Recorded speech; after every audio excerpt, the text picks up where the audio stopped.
Pada masa lalu, di kerajaan Nurani yang subur dan damai, hiduplah seorang pemuda bernama Ryan, anak dari tabib miskin yang telah wafat. Ayahnya terkenal karena kebaikan dan kepandaiannya menyembuhkan siapapun tanpa meminta bayaran. Sejak kecil, Ryan tumbuh dalam kesederhanaan. Ia bekerja membersihkan surau kerajaan dan membantu warga membuat ramuan obat. Suatu sore yang hangat, datanglah Guru Malik, seorang ulama bijak dan penasihat kerajaan. Rambutnya telah memutih, tapi matanya lembut dan penuh kasih. Ia memandang Ryan dengan senyum hangat.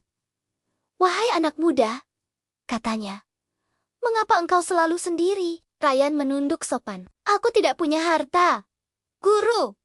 Siapa yang mau menerima orang sepertiku?" Guru Malik tersenyum. "Kebaikan adalah kekayaan yang tak terlihat. Kadang, takdir sudah menunggu di depan pintu."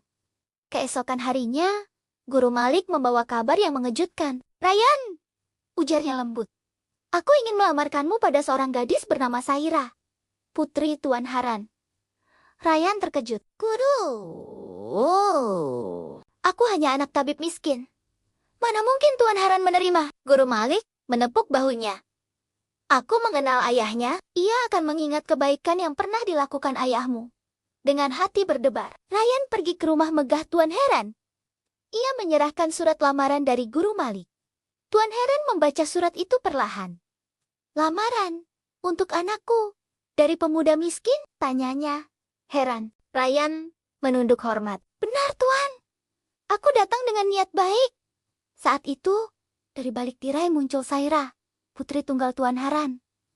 Ia memandang Ryan dan berbisik, "Ayah, siapa pemuda itu?" "Ia tampak sederhana. Dia datang melamarmu," jawab ayahnya singkat. Saira tampak terkejut. "Mengapa bukan bangsawan?" Sebelum suasana kaku, Guru Malik datang dan berkata, "Tuan Haran, mungkin engkau lupa pada Tabib Ardan, sahabat lamamu." Tuan Haran menatapnya terkejut. "Tabib Ardan, orang yang menyelamatkan anakku saat kecil?" Guru Malik mengangguk. "Benar. Jika bukan karena dia, mungkin Saira tak akan tumbuh seperti sekarang." Saira menatap Ryan lembut.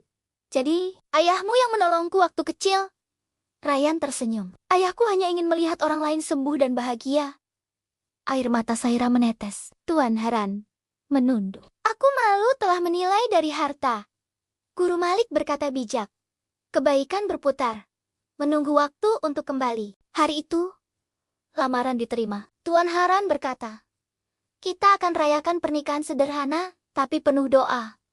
Saira menunduk bahagia, dan Ryan bersujud syukur. Guru Malik berkata lembut, "Lihatlah Ryan, takdir selalu menemukan jalannya." Namun kebahagiaan itu tak lama. Lonceng kerajaan berdentang nyaring. Pasukan musuh menyerang dari utara.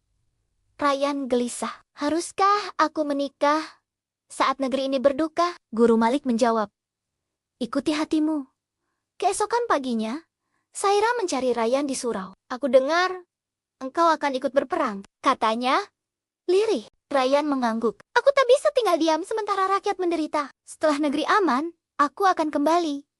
Saira menggenggam tangannya. "Aku akan menunggumu, Ryan.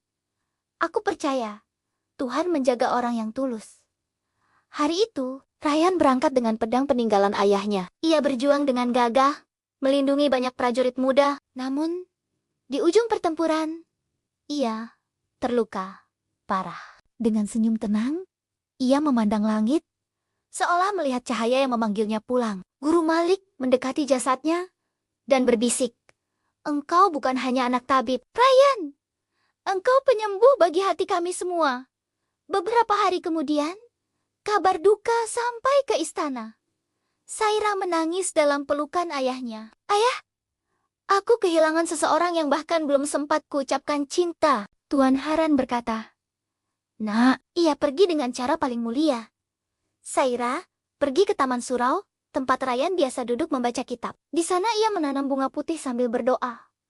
"Ya Tuhan, jika aku tak bisa bersamanya di dunia, izinkan aku bertemu dengannya di keabadian." Guru Malik datang mendekat. "Saira, ayahmu dulu diselamatkan oleh kebaikan. Kini engkau diselamatkan oleh cinta yang tulus."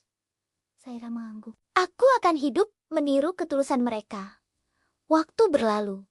Saira tumbuh menjadi wanita dermawan. Ia mendirikan rumah pengobatan bagi orang miskin. Di setiap pengobatan, ia selalu berkata, obat paling mujarab adalah niat yang tulus dan hati yang ikhlas. Setiap senja, bunga putih di Taman Surau itu bermekaran. Orang-orang percaya, itu bunga doa dari hati Saira yang tak pernah berhenti mencintai. Guru Malik yang telah tua, duduk di serambi surau dan berkata pelan, kebaikan tak pernah hilang.